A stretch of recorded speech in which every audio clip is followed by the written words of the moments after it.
Tu le sens avant de le savoir. Un courant d'air froid dans une pièce sans fenêtre, une présence fantôme à tes côtés, même quand elle est là. Son silence n'est plus une pause confortable.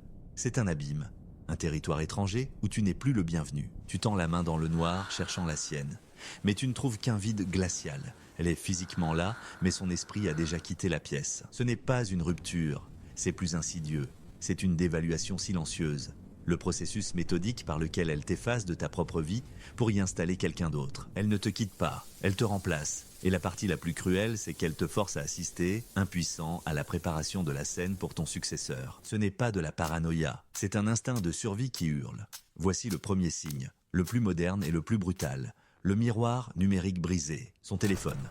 Autrefois, un pont entre vous, c'est devenu une forteresse. Les murs sont faits de mots de passe changés, de notifications silencieuses et d'un écran qui s'éteint brusquement quand tu entres dans la pièce. Tu la vois sourire, un sourire intime, authentique, mais il ne t'est pas destiné. Il est pour la lueur dans sa main, pour une conversation dont tu es le silence. Elle te parle de collègues, de vieux amis qui refont surface, des noms sans visage, des histoires sans contexte, des fantômes qui peuplent son nouveau monde secret. Ce n'est pas de la jalousie que tu ressens, c'est un sentiment d'effacement. Chaque rire secret est une brique retirée du mur de votre intimité. La vérité est là.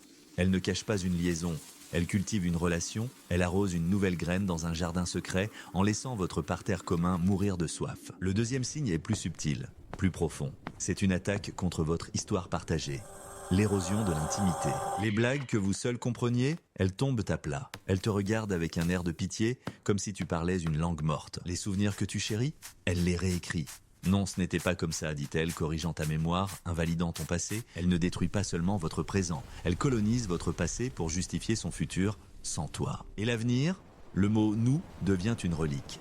Les projets à long terme sont accueillis par un « on verra » vague et distant. Le futur que vous construisiez ensemble est en démolition. Elle a déjà posé les fondations de son prochain projet sur un autre terrain avec un autre architecte. C'est une annulation de votre existence commune. Elle te transforme en un simple chapitre, pendant qu'elle est déjà en train d'écrire le reste du livre avec quelqu'un d'autre. Le troisième signe est le coup de grâce psychologique. Une manœuvre conçue pour te briser avant même que tu ne comprennes ce qui arrive. Le sabotage émotionnel passif. Elle commence à te critiquer.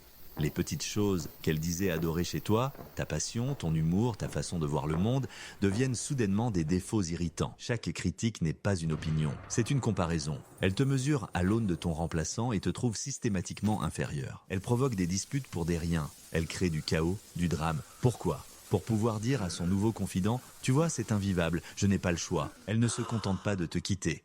Elle doit te transformer en méchant de l'histoire. C'est une absolution qu'elle s'offre à elle-même, sur le bûcher de ton estime de soi. Elle te pousse à la folie pour pouvoir ensuite te traiter de fou. C'est la manœuvre ultime du manipulateur. Le blâme inversé. Laisse-moi te raconter l'histoire d'Alex et Clara. Une histoire qui t'est peut-être familière. Alex a d'abord remarqué le signe numérique. Clara, qui partageait tout, avait soudain un jardin secret dans son téléphone.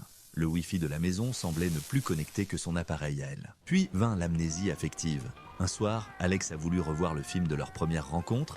Clara a soupiré. Encore celui-là? Il a mal vieilli. Le film n'avait pas changé. C'était son regard à elle qui avait changé. Enfin, le sabotage. L'ambition d'Alex, que Clara admirait tant, est devenue de l'égoïsme.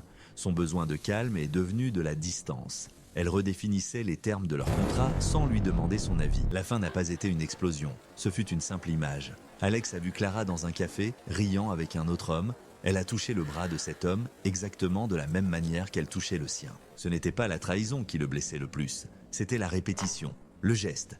Il a compris qu'il n'avait jamais été unique. Il n'était qu'un rôle, et le casting pour son remplaçant était terminé. C'est le moment de la révélation. Le clic, silencieux dans ton esprit, où toutes les pièces du puzzle, toutes les angoisses, tous les doutes s'assemblent en une image d'une clarté terrifiante. La vérité n'est pas chaude et libératrice. Elle est froide, clinique, impersonnelle. Ce n'était pas contre toi, tu n'étais même pas assez important pour ça. Tu étais une ressource.